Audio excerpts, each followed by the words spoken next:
আমি, আপনি, আমরা সবাই তো শহরে থাকি প্রায়।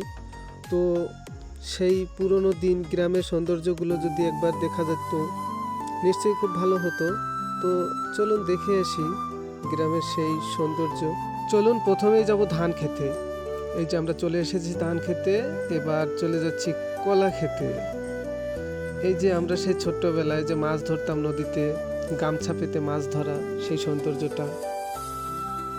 আমাদের ভাই এসেছে, ভাই কিন্তু ভিডিও করছে। ভাই দেখবেন ছিমের গাছের ঘর্ষণ না লাগে, তাহলে কিন্তু ওখান থেকে পুড়ে যাবে। সাবধানে কাজ করবেন, ঠিক আছে? অপূর্ব, অসাধারণ দৃশ্য। গ্রামের দৃশ্যর সাথে অন্য কোনো দৃশ্য মিলকরণ করলে ভুল হবে। আপনারা নিশ্চয়ই ফসলি জমি, আবাদি জমি দেখেছেন। আর আমরাও এখানে দেখছি প্রচুর ফলন হয়েছে এখানে।